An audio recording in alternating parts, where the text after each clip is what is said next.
So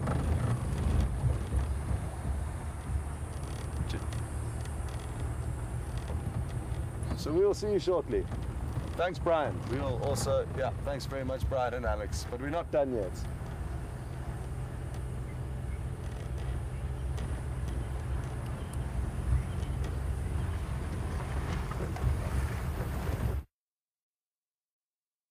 Monday night fireside chat, everybody. My name is Mark.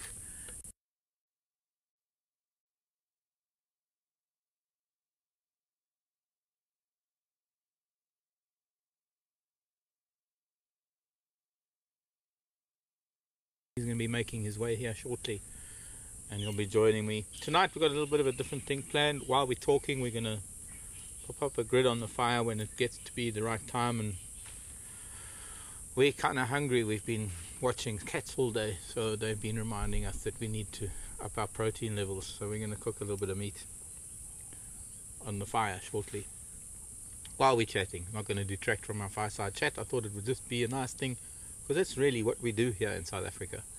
When we have a fire, we cook on it. You can't just have a fire without cooking, otherwise why are you making a fire? But I'm going to keep my ear open for that leopard. That might be quarantine male, it might be his brother. Although I can't imagine the brother would be calling if he's up the tree, or near the tree, where his kill is. We've had a really great day with leopards. And for now, actually, as far as questions and things, it'd be nice to get something to talk about in terms of subjects. If you're interested in something on the conservation front, you're welcome to email us with that, so that gives us something to talk about. And as well as we'll be answering questions throughout the next hour in a kind of video conference, kind of video chat around the fire. Just going to remove a blade of grass. Oh, there's a question. Give me a moment.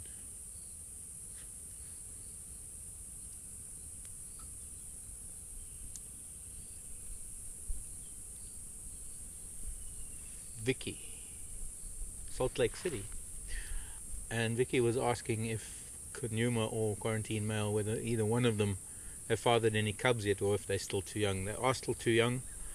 They would have to be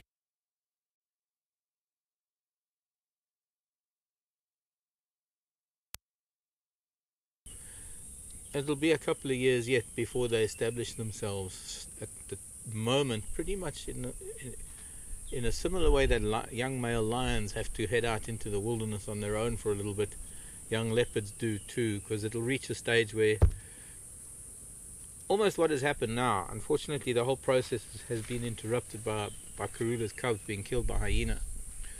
So there is a little bit of a difference circumstance that we need to take into account now, and it could have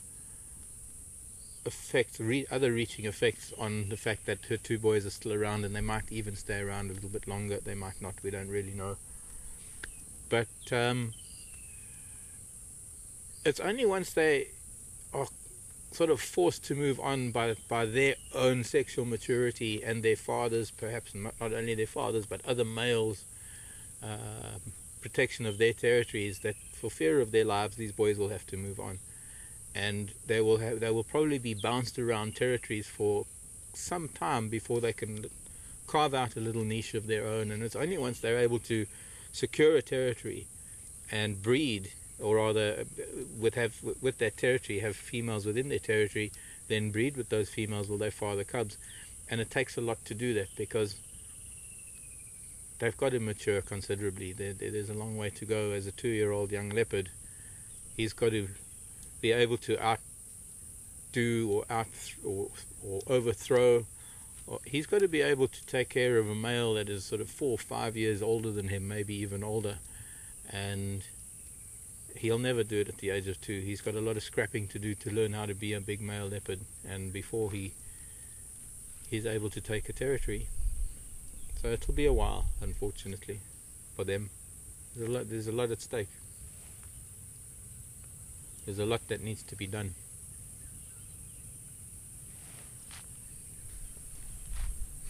Beautiful, warm, sunny evening. Very hot, very humid.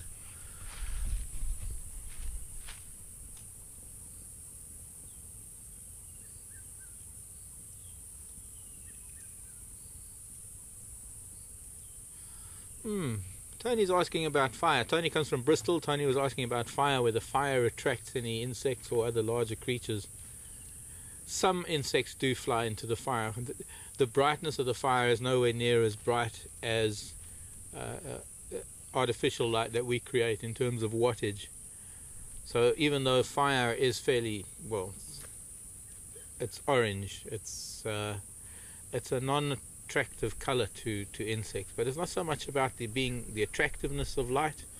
It's much more about the disturbance of an insect's navigational system, for want of a better explanation. Insects are able to navigate by the light of the stars that almost come down vertically from above, and over a million of years that's how they've developed their keen sense of direction. Even though some of them are not very good flyers, they still navigate by stars and sun and moon and anything up there that creates light. But they are not affected by anything other than white light. It's only really white light that destroys the navigation. That's why sometimes you can get yellow porch lights for your house, and the yellow light that you put outside your house has far less of an impact, or rather far less of an attractant to the insects. And the whiter your light, the more insects you're going to attract, because it's all about they can't navigate properly, so they have this problem that they inadvertently just continually circle ever so smaller spirals towards the source of the light, because they just cannot fly out of it. So we call it being attracted to light. Insects, unfortunately, they can't stand light. They're not really attracted, they're just drawn. Their compass, their entire navigational, it's like their GPS has gone haywire and it points them in the direction of the source. I hear the vehicle. I hear that Land Rover rumbling down the driveway. So I'll be joined shortly by Scott.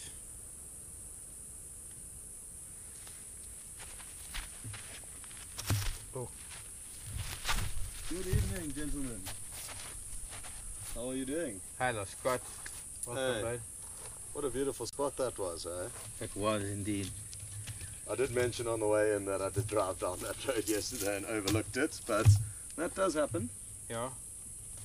Good evening, everyone, and welcome to the Fireside from me. I was just training the fire as you were coming in, and we didn't forget what we're going to do. Is we're actually going to be putting on some very traditional sausage, which is it's South African. For those of you expats somewhere else in the world, we're having boerewors, good old traditional wors tonight. While we're chatting, we thought, since we're making a fire every week and we're having a fireside chat, let's actually use the fire. I'll let the maestro play and sort out some area there.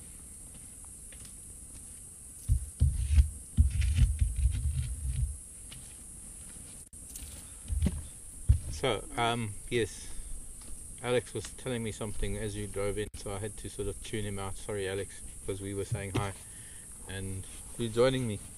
I am going to. I'm just going to get the grid on.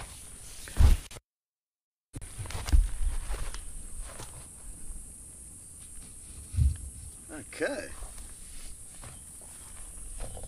We're going to risk a few flames to start with. I'd let it heat up first. Good idea. Good idea. I think sit down, let's have a I'm chat. getting a bit excited here. Yes, yeah, why? Because you're hungry. I am It's been a hungry, long actually. day. I am hungry. We've had a good cat day. We have. Another one. Another Jeez, one. we've been so lucky over the last few weeks, few days. So I hope that luck continues. I hope so. It was hard to sort of digest the fact that we might have missed him yesterday, that he was there. Yeah. And I even found tracks early in the morning, and they kind of petered out near Twin Dam, or rather Treehouse Dam, and I'm ashamed that I didn't really investigate much further. We just carried on driving. But it's sometimes, it's the way the cookie crumbles, sometimes the way it goes. Yeah, definitely. And I think the fact that we don't have trackers does also influence the way we do follow up on tracks, and that's important for the viewers to know.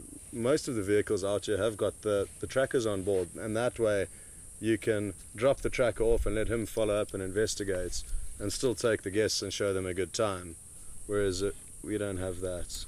Yeah, and I think the other thing about a tracker is that it gives the person who's driving, which is us or the guide, or us presenters or us guides, having a tracker allows one to concentrate less on the road and more about what's around us and what animals we're likely to be looking at, and not have to concentrate so much on the road itself. Because how many times do we drive around and our eyes are actually on the road a lot, and we're kind of leaving it up to Brian and Viam and Jason, who's on camera, to find things for us, because and they've also got their own job right in front of them. So yeah,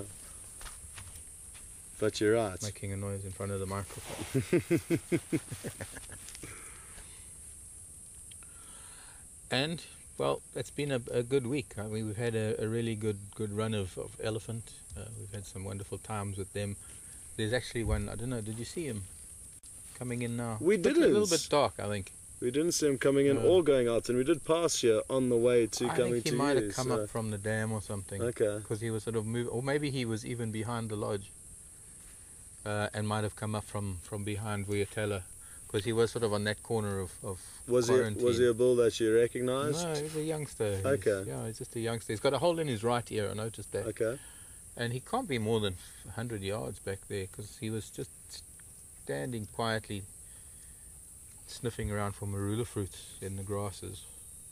Well, as I'm sure you would have experienced on many nights out around the fire, it's not uncommon to have visitors, so with a bit of luck something will pop in to say hello this evening. Well, we've got a good chance. There's always a greater chance when you're cooking something. Well, there we go. At home I very seldom make a fire, other than when I have people. But when I do have a fire and I've got people around, we do cook on it. And there are always different animals that'll come, because they'll pick up the scent of it. And we can't be naive to think that animals don't know what the smell of cooking meat is. Exactly. Unfortunately. Exactly. Speaking of smelling meat, yes, surely some hyena are going to smell that carcass. I was thinking the same thing, actually. I was on the same page as you. That I'd noticed quite a few hyena tracks on Twin Dams Road this afternoon. They must have been there this morning. And with the way the wind was blowing, they might not have picked it up down there, but they're bound to. But I was also thinking that quarantine male is also downwind. Yeah. The Duke. Yeah. Also, I did mention that. Wouldn't it be nice if he came? But I didn't mention that he was downwind. So. Well, I think there's a good chance that he might also pick up the scent. Certainly. And even how do we know? Maybe he'll even pick up the scent of his brother on top of the scent of that. We don't know how fine-tuned their sense of smell really is, but it's got to be really acute. And although leopard don't really use their sense of smell that much, we know for a fact that they do scavenge, that they do sniff around a lot. Yeah. But we've had a few questions actually just before you came in. We had a question about whether or how the boys would react to each other if they came across each other. And it's great to speculate, but it's more wonderful to see it if it really happens. Exactly. To be there. Well, we used to go for weeks with Mishu and Induna without them having any contact, and then suddenly they'd be together, and it was almost as if they hadn't been apart. I mean, they just would carry on as normal. Of course, it eventually reached the stage where they no longer were in touch, because I think Mishu went up north. I don't know what happened to the boys, but yeah, just because they were reaching that age that they needed to go and carve out their own, and it wasn't anywhere here that they could have. Mm-hmm. Because it's important. It's very important that young males get far away from their home territories, because it's no good ousting your father and being genetically close to the females within your territory, because they'll invariably be your mother and your sisters. Exactly. Exactly. Are we getting too much smoke in the camera? How's the smoky camera there, Viam? Okay? There, we'll get a bit more flame out of that now. Okay. The cameramen are battling, but the shots apparently is okay. Shame. I didn't think of that. Good.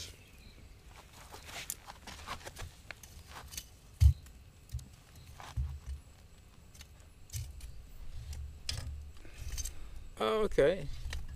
I get that question. I can't remember who it's from. But I'm sure Alex will tell me shortly.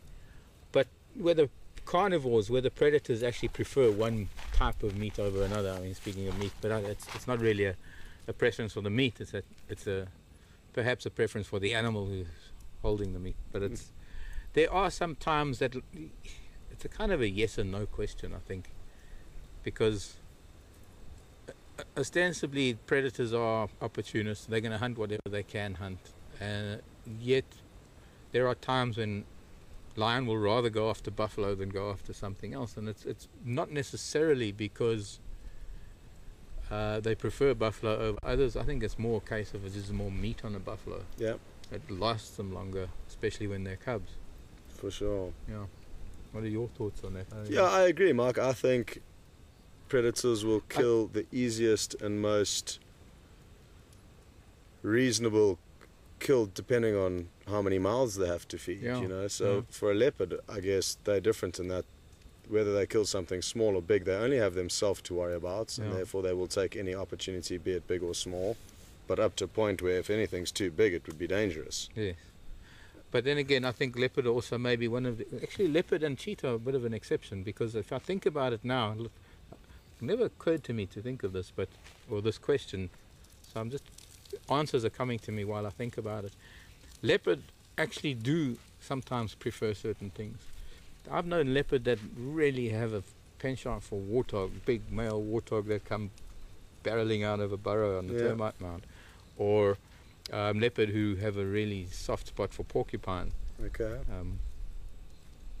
That doesn't sound right, because you can't really have a soft spot for a porcupine. Yeah. But yes, from that point of view of them preferring some meat over other, but it's not to say that they're actually going to go out and actively hunt a porcupine, just that if the opportunity presents itself, they're not going to give it up because they really like to eat it. Yeah. But not every individual likes to eat porcupine, because not every individual actually knows how to catch a porcupine. Exactly. But then there's also cheetah who have preference based on their hunting method and what they've been taught by their mothers more than anything else, because they're taught how to hunt, and it might just be that they learn how to bring down young wildebeest better than they can bring down springbuck, say in Namibia, or that they can chase warthog into certain situations, and they can't do that with impala. So the preference doesn't necessarily come into being a preference for the meat as much as it is for the ease of access to the prey. For sure. What one interesting kind of animal predator-prey relationship that I've noticed here is that we don't often, or in my history of 3.5 years in the Sabi Sands before starting this job with WildEarth, I only once ever saw a leopard with a baboon kill. Yet in some areas they hunt them, almost specialize in hunting them, whereas here they almost flee from baboon when they see them. So that's an interesting one that's also played out. That is very much so. It's almost like there's this war between leopard and baboon, and I've seen times when leopard have been totally and absolutely mobbed by the entire troop, adults, males, females, little ones, to the point of their lives being in danger. So yeah, I agree with you. It's not really a hard and fast rule in any one sort of pocket of Africa that every single animal has its preferences depending on what it's been taught, or what it's learned, or what it's been comfortable with, or how it has found its niche in bringing down its own food. Because I think that's probably going to be one of the hardest things. We don't really appreciate that, being these two-legged creatures that are able to catch our food so easily. Exactly. We don't have to run after them, but just that very fact that is the dynamic of having a hunting strategy and having nothing but your tooth and claw and speed and muscle, or lack of either, to be able to make a living and survive.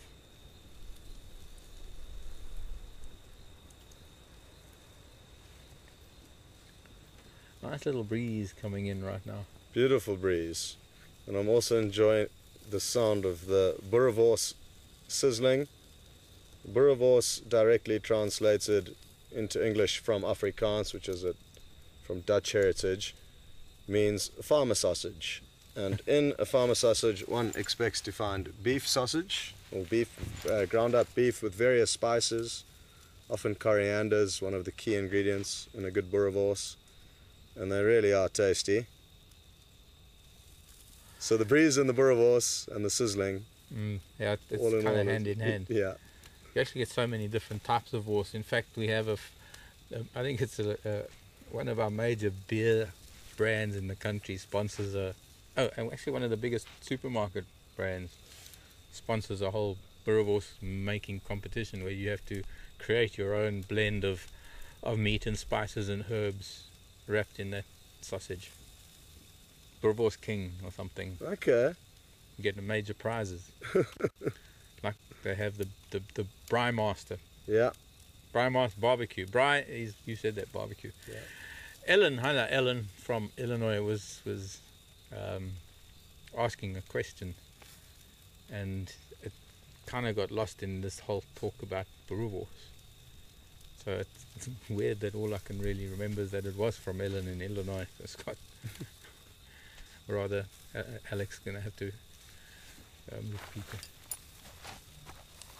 It was most of animals that, or rather Ellen's asking if animals are afraid of fire. Isn't it true that most animals are afraid of fire?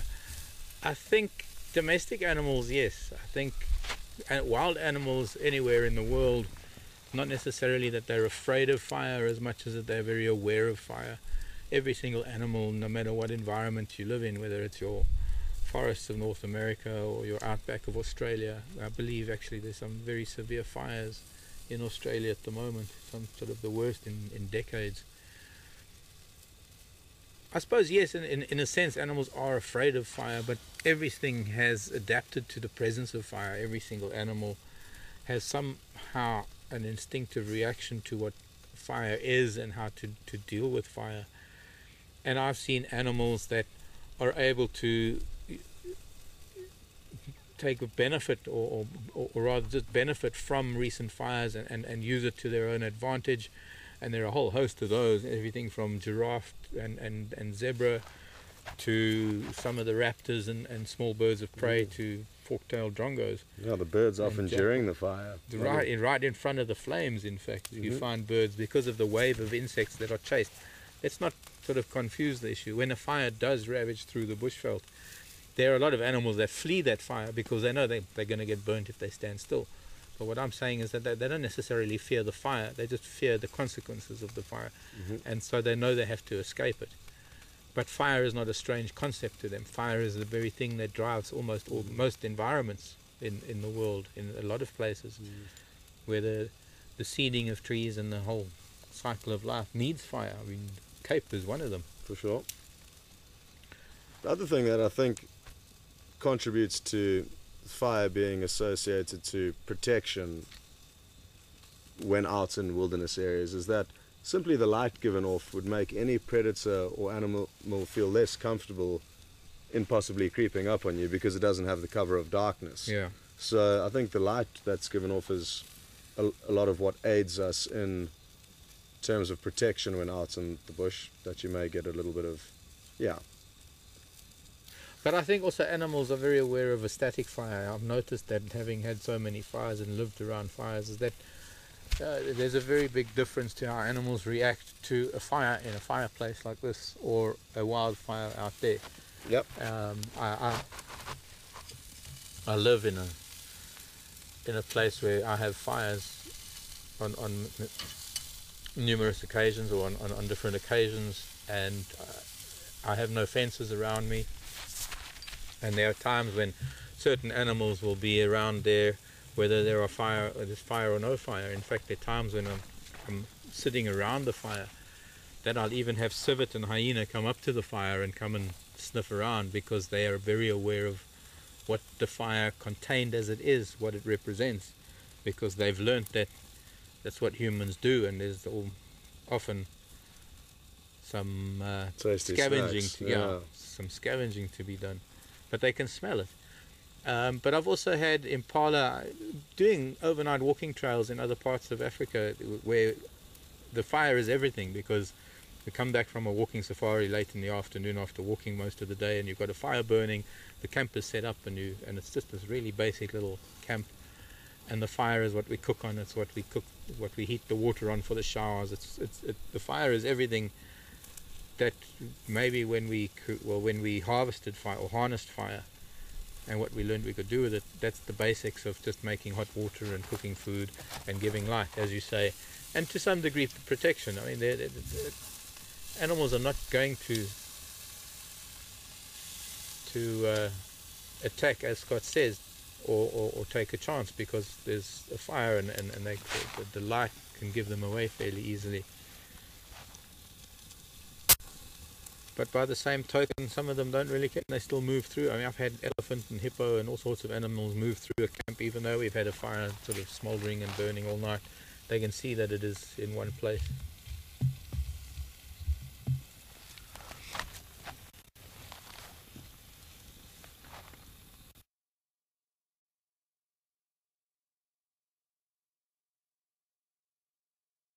But I've also somehow still got the game drive radio in my ear, which isn't interfering. Oh, jeez. But I did get that from Lucas, and Lucas is in the Netherlands. And I think it's probably one of the best questions I've had in quite a while, wanting to know, how is it that spiders don't stick to their webs? Oh. Very interesting question, because it's got a very interesting answer. And the web spinning spiders, all of the spiders that actually make a web, there are a couple of answers to this one, Lucas, and I hope, unfortunately my Dutch is not very good. My Afrikaans is bietjie beter as my Nederlands, maar ek gaan Engels praat. Well done. Spreek. Ja, ek wil Engels spreek. So everybody can understand. And well, what it is that the web spinning spiders, first of all, it's the web that they make. It's the type of silk that they use to spin their webs, and every area of the web that they need to walk on is a special type of silk that doesn't have sticky threads to it. It's just like a strong cable, a very strong cable for a spider, and they will never walk on the spiral part of the web, the one that's very, very sticky silk, and that's the silk that catches the insects. The spider doesn't walk on that silk. The spider only walks on the silk that makes like the spokes of the wheel, and then the outer part of the web and the very center of the web. But the other thing about the spider is that she's got, and it's normally only females that make the web, but she's got two claws that almost like, because it's a cable, it's almost like they clamp over that cable, and there are hairs around them that as soon as it feels the cable or feels the silk, the claws clamp, so that when she lifts the leg and she touches the next piece of silk, the claws clamp over the cable. And that's why you sometimes find some of the web spinning spiders caught in the bathtub or caught in a sink or caught in something, because they have these specialized claws for their web, but if they're in a really smooth surface, they can't climb up it as much as the hunting spiders that have very special pads to their feet. Well, I'm glad you answered that question, Mark, because I think you did a very good job at it. Good. And I enjoyed it. Okay. Good. Yeah, well, they're tiny now. Yes, they're actually starting to become noticeable now. Yeah. So they are towards the end of the month. We might start seeing them getting a little bit bigger. Yeah. I saw a decent-sized garden orb, which is a relative of the golden orb, which we see more commonly out here as they get bigger.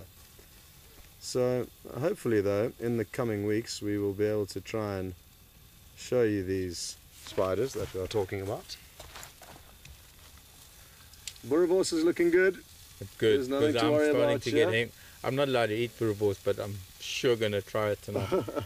One of the few things I had to give up, and I'm so sorry about it. But every now and then I cheat, and I eat some, because that's boerewors. You grow up being a South African, you grow up with boerewors. Who on earth doesn't eat boerewors if you're a South African? Exactly. But yes, sorry, Alex, I didn't get any of that. Unfortunately, I should probably change. Oh, Kentucky. firework display.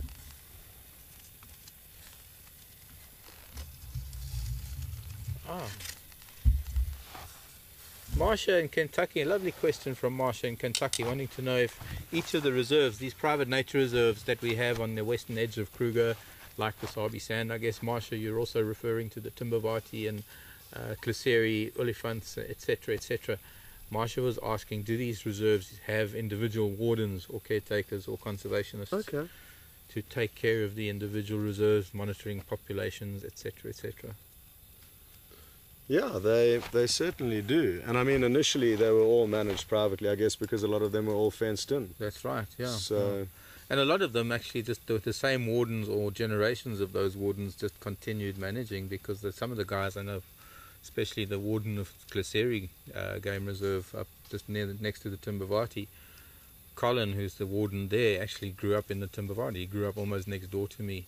His father was sort of the general manager of a big property, 2 properties away from us, and Colin grew up there, and now he's the warden of the Cliseri. So there are a bunch of guys that have grown up in the area and that are now part of it. In fact, they're wardens, they're ecologists. There are a few of the reserves that have different wildlife studies that they're currently doing in some of the private reserves. I know of the Ground Hornbill project. Do you know about that? I don't actually. Okay. Well, it's now extended into the APNR, which is the Associated Private Nature Reserves of Cliseri, Timbavati and Neelmubad, and probably going into Belule. Okay. Kate and Cassie Carstens, I think it is, because they got married.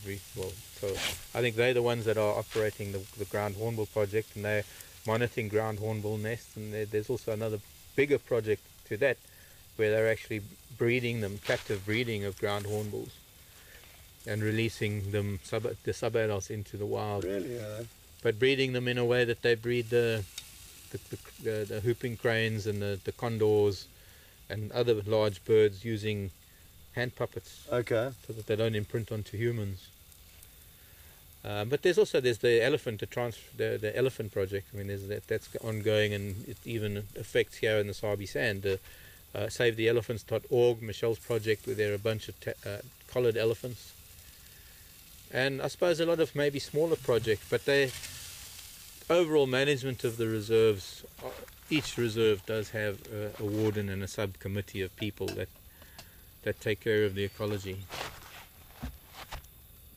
And all of that in conjunction with Kruger, because it's all part of Kruger now. Yeah. So Kruger does have an overall say in what goes on. Exactly. Which is wonderful that there is one governing body that oversees all the different reserves that are associated with the Kruger. And as I mentioned earlier, what's important to realize is the reserve we are now was not always open to the Kruger National Park. So this used to be fenced in completely. I forget exactly when they dropped the fence. 92, 93. Yeah. Thanks, Mark. And as are a lot of reserves that are attached to the Kruger National Park on the western boundary. And they're big areas, and they do need a lot of eyes and ears and management. So it's great in a way that the Kruger oversees the general movements of what goes on, but that each of these private reserves look after themselves and manage their own anti-poaching units and fund their own anti-poaching units, because for Kruger to do all of that would have been impossible. It would, but and then there's also the environmental side, or rather the habitat side. There's the whole concept of not micromanaging all these different properties, all these different little reserves in a sort of a microcosm, yeah. Rather than what it is now is that everything is now incorporated into Kruger. So there's an overall management policy on how wildlife is dealt with, or rather the management of wildlife, how we manage wildlife in our current state, as we know how it is these days. It's a lot different. I mean, we still learning. It's a learning process that we still have to learn. I think it needs to be less hands-on and more allowing nature to let itself do what it needs to do to some extent, especially with an area. The larger the area, the more one can just let it go. Exactly. We just want to interfere all the time. Yeah. I wonder who's driving around. Maybe it's one of the... I wonder. Scott, By the way, what's they're not coming towards us, which is a good thing, slowly No, with the that's spotlight, true. because that could mean there was an animal on the way, which actually would be great, so it wouldn't be a problem. I still think my Ellie will come and visit. What's your Pardon? It is right behind us. Oh, the Ellie's behind us. Really? Would you be able to get a shot of it if we shone the torch on it? No, you can't shine a torch on an Ellie. Just in the general area, Mark. What's your favourite season? My favourite season would be the change of winter into summer. So neither summer nor winter, but spring, I guess. That, So I think it wasn't Marsha. So that kind of transition would be my favourites. And if I had to choose winter over summer, I probably would choose winter. I love the fact that in winter you are less constrained by the heat. You can spend the whole day out and the whole night out, provided you're warm enough at night, watching animals, whereas in summer I feel, even though there's more stuff around, all of the reptiles, the insects, a lot of the migratory birds, the heat does make it a little bit tricky out here. So I hope that answers your question. Was it my question? I can't remember who that was. Alex will tell me shortly Okay. who that was from. But it was a nice question because... Yeah. I don't know, Mark, what about you? I mean, there's pros and cons to every season. Well, that I think is what I was going to say, is that that's exactly how I feel. It's what you make up on one season, you're going to lose in another. I mean, what we make up for in summer, we lose out for being summer. There is the listlessness of really hot days and humidity, and I agree, it gets hot. I love the heat. I can't stand the cold. Every day that I drive here in the morning, I think how lucky I am that we're not driving from Magnoleti in the middle of winter. Oof, that would be a disaster. Because it would be a 2-hour drive, or we'd have to rig up some sort of windshield. But I'm not a cold person. But I love the winter. I love the winter for its dryness. I love it for its silence. I love it for its sunset, the colors of the sky. It's very much of what you might gain on one hand. Also, there's the fewer leaves on the trees, the ability to see things deeper into the bush, to follow things easier. The grasses are lower. There are a bunch of things about winter. There are a bunch of things about summer. There's the unmistakable and unforgettable and irreplaceable time of the year when everything starts to blossom and bloom, and spring starts happening before the rains even come, and suddenly there are flowers and insects and all sorts of things popping out. That is a very narrow period of time that is exceptionally special, because your temperatures are sort of mild anyway. Yeah. But it can't be a favourite, because there are times of the year that can be just as fantastic. Exactly. Like, even though I said I'd choose winter over summer if I had to choose one, I love snakes, and your chance of seeing one in winter, and the insects and the birds, there's just so much that you'd miss out on without all the seasons. So, yeah, not an easy one. Okay, well, to play devil's advocate, but then in winter, everything's concentrating around the water hole. Everything is sort of there in one place. You don't have to drive around much. Exactly. Tracking becomes a lot easier. Yeah. So and I love tracking, as do you. Yeah. Getting off and following animals' tracks off the road, and that's when it becomes really challenging. But in summer, sadly, all of the pathways... Just after rain, when it starts drying up, it's like hard packed, and, well, we're not sand bushmen, we can't track that well. Yeah, we amateurs relative to those guys. Yeah, they can track butterflies. Yeah, so I think we could probably sit here and we could think of all the wonderful things that come with summer, or any season for that matter. But then think of all the things that we'll miss out on because it's that season. So I think it's, for me personally, I don't need to conclude, for me personally, it's like so many other things. It's hard to have a favourite. Every time of the year is fantastic. I agree.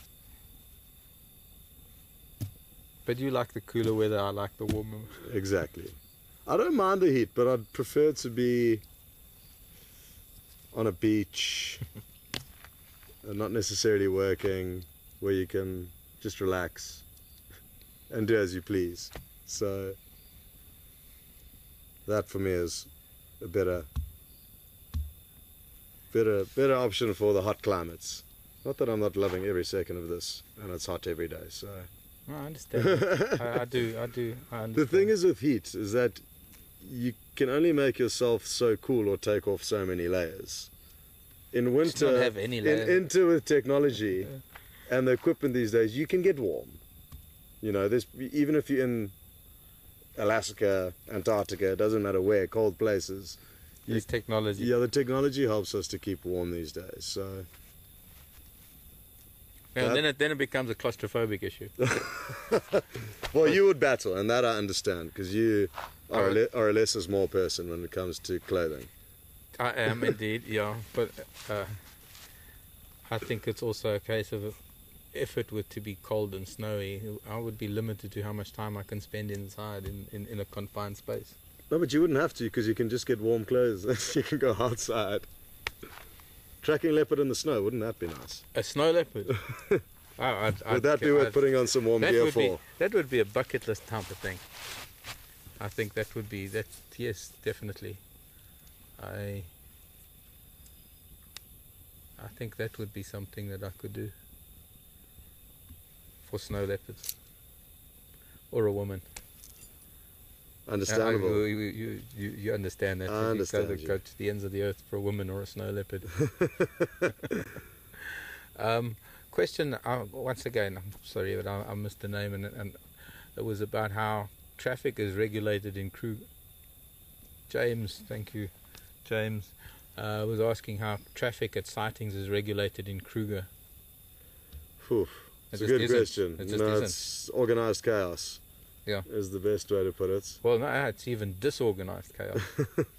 Yeah, I think it's sort of first come, first served, and if you're in a good spot, you stay there, and then some people just park there for the hope that they're going to get a glimpse of something, because the whispers have gone down the cars, and so you can get 100 cars at a sighting. There is absolutely no control in Kruger. There is no radio network. It's impossible to connect every single vehicle driving around Kruger, so you can't sort of say that this person must leave, and everybody's paying the same amount of money. Everybody's got every right to be there in that particular place. I think it's sometimes like you might find a bear at the bottom of the bowl in Yosemite or something. Yeah, it is a tricky thing, and almost, I mean, how it would be impossible or very difficult, not impossible, it would be very difficult for the Kruger to marshal or manage sightings. There are traffic cops. Can you hear something there? That's the elephant. He's calling. Okay. I'm coming. Can hear him flapping his ears. Sorry. So yeah, there are traffic police in the Kruger, which is necessary because a lot of the Kruger has tar roads which allow people to travel faster than they possibly should be. So the speed limit's 30 miles an hour. Roughly, yeah. Roughly, in the Kruger, and there are speed cops who will catch you if you speed. But other than that, they have no way of managing actual sightings. But thankfully, with again technology these days, people can just take a photograph with a cell phone if anybody is misbehaving or being unfair, and they can report them to the park officials. And it does happen that if people are out of line, they get banned from the park. Yeah, they get banned from the park. So there are heavy repercussions for misbehaving out there, and just as well because people could get a bit excited out there with all this open space and wild animals. So understandably, there needs to be a bit of control. Well, they're actually very, very strict with the speed regulations, but they tend to mostly only really start trapping closer to the times. There's very strict gate times in the camps in Kruger, so by sunset no vehicles are actually allowed to be driving around on the roads in Kruger, and so the time that they're going to be trapping is the time when they're most likely going to be catching people rushing back to camps. But I think that's actually quite amazing, the whole onset of social media and what social media is doing. And we've had Nadav here recently who created a wonderful app called Kruger Sightings that has done revolutionary things for what we do here on the radio that does on a smartphone, in that people post sightings wherever in Kruger, and if you have the app and if you have at least some of the understanding of how things work, it does tend to alleviate some of the traffic in sightings, because you can see that, okay, well, if there might be lion here, but I know that there are lions somewhere else with fewer cars or less traffic on a different road, that you can go to a different sighting. So what that sort of thing does is it also helps to police those very sightings. But as you say, there are people now that are taking photos of people who are misbehaving, and so the people are policing themselves, really, because there are people that are spending a lot in, and not only time and money, but they're just spending a lot of their own emotional, excuse me, something. You got a visitor. Yeah. But I'll just have to Tasty one. chew on it. My fingers aren't cleaner than the insect. It's a starter before the boerewors. But that it becomes important to make sure that you're experiencing something as best you can, and when people spoil it, you've only got you have every right to sort of call them on it. Yeah. And it's the only way to get rid of those people who don't follow the rules and actually misbehave or mistreat the wildlife. Yep.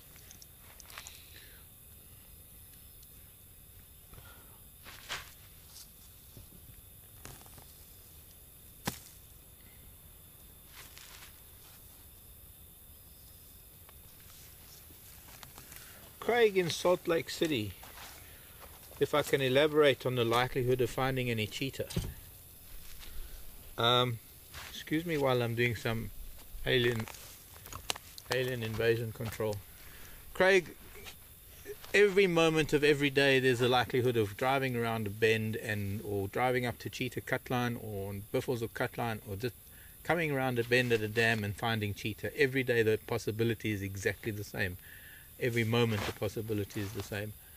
Of course, the likelihood of it varies depending on where cheetah have been seen outside our boundaries. And in fact, for the last couple of weeks, there's been 2 cheetah up on Buffels Hook, and because they've been up there and they are moving around quite a bit, it could happen at any moment. We could go on our morning drive tomorrow, hit Buffels Hook cutline, or find them lying somewhere off of Buffels Hook Dam. We could be on Impala Plains or up near Sandy Patch, where we know cheetah to come through from the big dam on Buffels Hook, where we've seen cheetah before.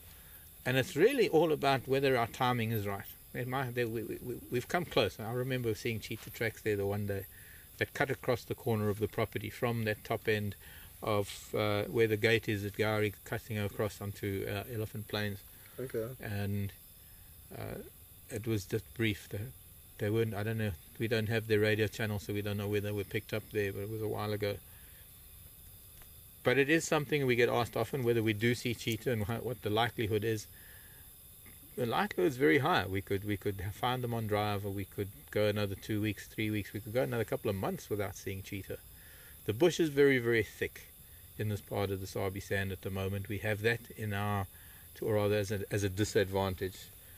Even here on this open area, it's a little bit long, the grasses. Cheetah are not going to really come and hunt here. Maybe they will. They will before the end of the month, is my prediction. Good. I'm glad you're positive about it. I don't mind who sees it, as long as it gets seen. I'd like to think the same thing, that by hook or by crook, by the time we wrap up in a couple of weeks' time, I think we'll get cheetah. We have to. Because I think that where it's been nearly 2.5 months we've been broadcasting, we haven't had cheetah on Western Gowrie. No. So it's time.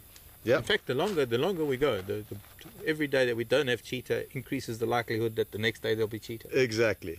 And the wild dog are actually due back soon, I believe. I must just check my diary. There was talk on them on the radio. Okay. I heard smatterings of Madach, and that must have been either Torchwood or Buffels Hook.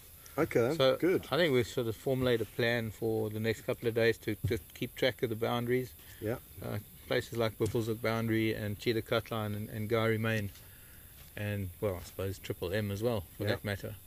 And we'll keep track of things like cheetah and wild dog and very close together in size and shape of spoor, but subtle differences. Yeah. And maybe we can show you. Okay, now I'm starting, my mouth is watering. I'm going to have to tuck into that, and I think you have to too. We also got to pack all of this up and say goodnight. So I'm going to let you do that. And Okay. then Well, thanks very much for joining us here this evening and this afternoon for those of you who are with us on drive. Another successful adventure in the bush. Wonderful. With the animals really providing with us with some great sightings. So thanks very much from myself and Brian, who was on camera with me today, and thanks to Alex, who's down in the control room. And we will keep a piece of boerewors for him. We will not finish it. We will take some down for him. So don't worry, Alex. We've got you sorted there. So from me, goodbye. Thank you. And from me and Wim on camera for me, we'll see you tomorrow morning. Bye, everybody. Bye.